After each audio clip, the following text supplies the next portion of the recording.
ছাত্র আছে 10,000-এর বেশি।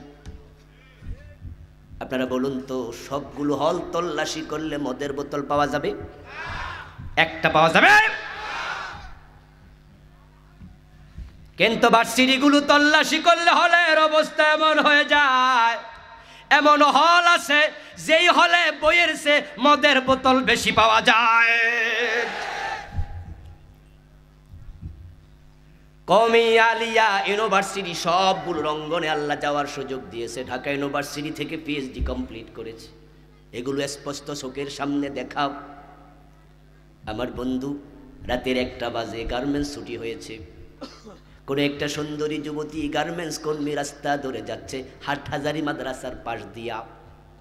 পিছন থেকে কয়েকটা দুষ্ট ইফতেজার মেয়েটার পিছু নিয়েছে। ওই সুন্দরী ললনা, এত রাতে কোথায় যাও বলে বিভিন্ন রকমের টিচ করছে। মেয়েটা বুঝেছে খারাপের পাল্লায় পড়ে যাচ্ছি, তাই তাড়াতাড়ি হাঁটা শুরু করেছে। পিছন দিয়ে কোনো একটা দুষ্ট ওড়না ধরে টান মেরেছে। মেয়েটা বুঝেছে বাঁচলাম না বুঝি, চলে গেল ইজ্জত, তাই চিৎকার দেয় বাঁচাও বাঁচাও করে দৌড়াতে দৌড়াতে হাটহাজারী মাদ্রাসার গেটের ভিতরে ঢুকে গেছে। দুষ্টগুলো টেনে ওড়নাটা নিয়ে গেছে, কিন্তু মেয়েটাকে ধরতে পারে নাই। আপনাদের কাছে জানতে চাই, এই মেয়েটা যদি ওড়না ছাড়া তামাম রাত হাটহাজারী মাদ্রাসার গেটের ভিতরে কাটায়, ধর্ষিতা হওয়ার কোনো সম্ভাবনা আছে নাকি? বরং যদি কোনো যুবক দেখে আমার বোন ওড়না ছাড়া ওই গেটের ভিতরে বাঁচাও বাঁচাও বলে চিৎকার দিয়ে ঢুকেছে, আমি বিশ্বাস করি না, শুধু আল্লাহর কসম করে বলতে পারি মাথার পাগড়ি খুলে তার ওড়না বানায়া দেবে।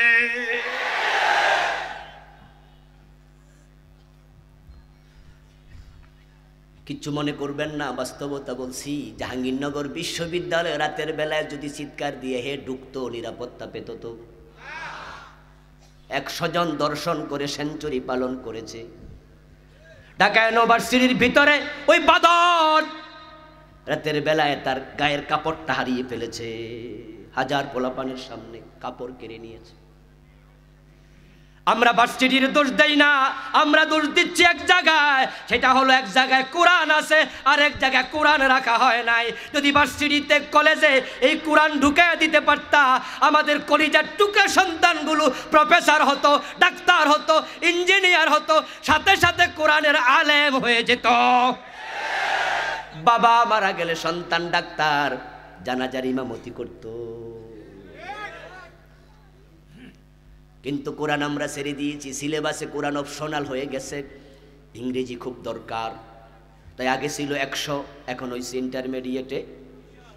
বাংলা খুব লাগবে, আগে ছিল 100, এখন হয়েছে। আমাদেরকে আধুনিক হওয়া লাগবে, তথ্য প্রযুক্তি 100 নম্বর শিখব। আমাদেরকে আধুনিক হওয়া লাগবে হুজুর, ইংরেজি তোমরাও শিখতে হবে। ইংরেজি লাগবে, বিজ্ঞান লাগবে, ভূগোল লাগবে, অর্থনীতি লাগবে, কিন্তু কোরআন এটা একটা অপাংতেয় কিতাব, হইলে হইল, না হইলে নেই।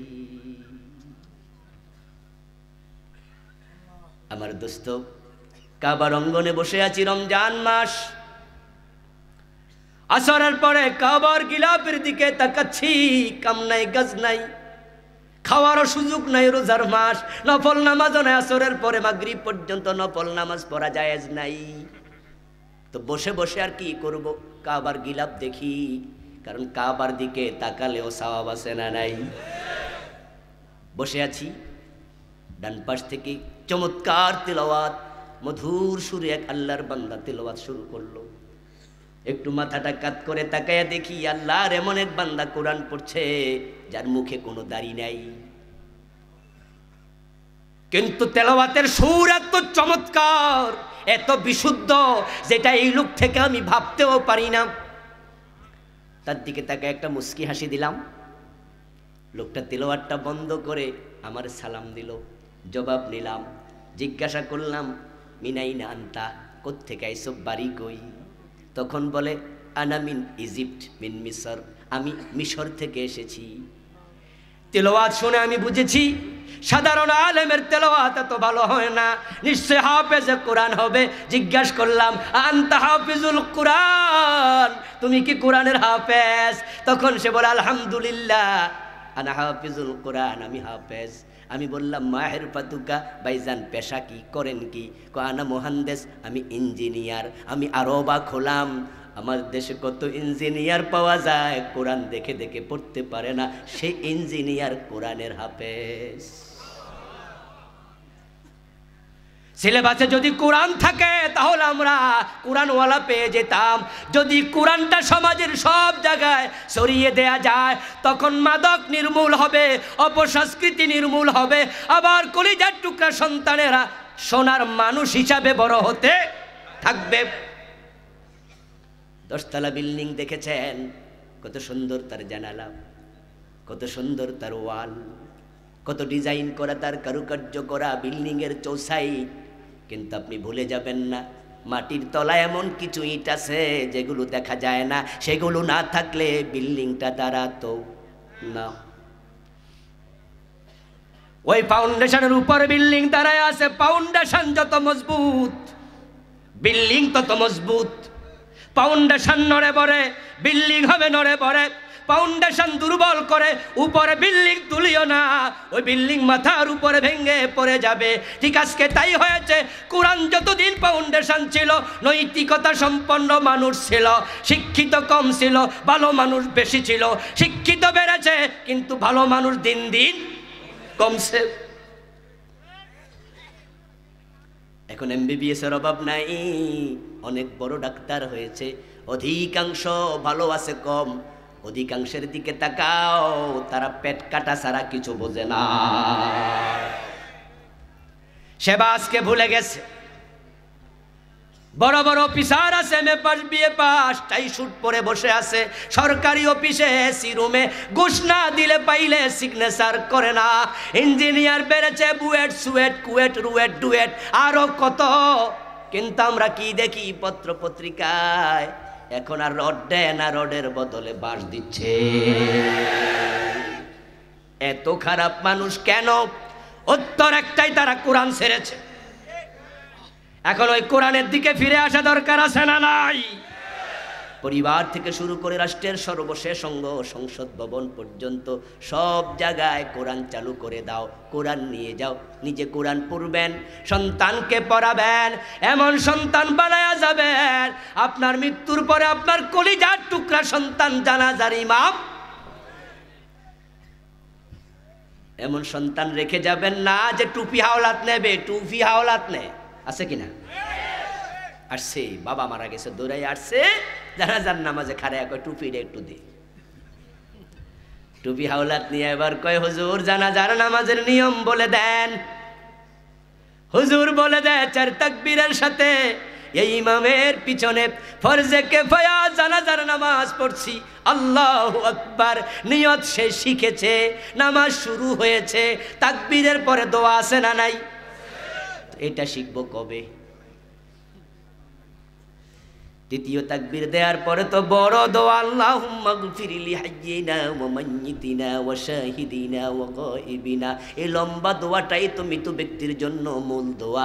ওই দোয়া তো পড়ে না, চুপ করে দাঁড়ায়া থাকে। এমন সন্তান রেখে যেও না যে সন্তান ভালো করে কোরআন পড়তে পারে না, ওযু জানে না, নামাজ জানে না। এমন সন্তান হওয়ার চেয়ে না হওয়া অনেক ভালো। আপনি অফিসার, আপনি ডাক্তার, আপনি ইঞ্জিনিয়ার, আপনি দোকানদার, ব্যবসায়ী, যে পরিমাণ কোরআন পড়া দরকার পড়ার সুযোগ আপনার নাই। আপনাকে বলছি আপনার একটা সন্তান হেফজখানা দিয়ে দেন। যে ব্যক্তি হাফেজে কোরআন হয়, কোরআনের এক একটা অক্ষর তাকে হাজার হাজার বার পড়তে হয়। হেফজখানার পাশে রাতের বেলায় সুযোগ থাকলে যাবেন, রাতের 3টায় যায় দেখবেন তামাম দুনিয়ার মানুষ ঘুমায়, পশু পাখি ঘুমায়, হাফেজরা ঘুমায় না। রাতের 3টায় উঠে গেছে, কোরআন তেলাওয়াত করছে। আপনার সন্তান সবক দেয়, সবক দেয়, আমুক্তা দেয়, সবিনা শোনায়, এক একটা পৃষ্ঠা শতবার পরে আপনার সন্তান হাফেজ হবে। অধিকাংশ হাফেজ হেফজ শেষ করে তখন তারা বালেগ হয় না। এই জন্য দেখবেন রমজানে টেলিভিশন চ্যানেলগুলোতে হেফজের প্রতিযোগিতা হয়, অধিকাংশ হাফেজের মোষ ওঠে নাই। হাদিসে পাওয়া যায় রুফিআল কালামু আন সালাস আসসাবি হাত্তা ইয়াহতালিম, 3 ব্যক্তি থেকে আমল নামার কলম তুলে রাখা হয়, আমল নামা খোলাই হয় না। তার মাঝে একজন হলো নাবালেগ শিশু। হাদিসে পাওয়া যায় যে ব্যক্তি কোরআনের একটা হরফ পড়ে তার সওয়াব হবে কমপক্ষে কয়টা?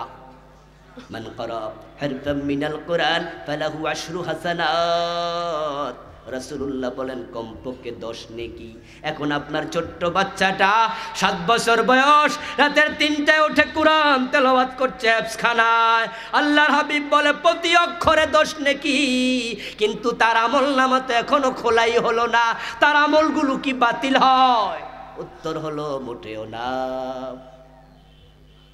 আদাল্লু আলাল খায়রি কাফাইলিহি, ওই আমলগুলো বাবা মায়ের আমল নামায় যোগ হতে থাকে। আপনি ব্যবসা প্রতিষ্ঠানে বসে আছেন, আমল নামা চলছে সওয়াব। আপনি রাতের বেলা ঘুমাচ্ছেন, আপনার কলিজার টুকরা সন্তানের কারণে চলছে সওয়াব। আপনি মরে যাবেন, ওই আপনার সন্তানের কারণে হাসরের ময়দানে নূরের টুপি আল্লাহ দেবে, এমন বাবা আছে না নাই? আপনি তার একজন হবেন। এজন্য আসুন বন্ধু, কোরআনটাকে আমরা বুকে জড়িয়ে ধরে সামনে আগাতে থাকি। ব্যক্তিগত জীবনে মানব, পারিবারিক জীবনে মানব, রাষ্ট্রীয় জীবনে মানব, আন্তর্জাতিক বলয়ে মানব। কোরআন দিয়ে শুধু মসজিদ চালাতে চাই না, আমরা কোরআন দিয়ে দেশটাও চালাতে চাই। আল্লাহ তৌফিক দান করুক, সবাই বলি আমিন। হাদা মা ইনদি ওয়াল ইলমু ইনদাল্লাহ আলাইহি তাওয়াক্কালতু ওয়া ইলাইহি উনীব। সম্মানিত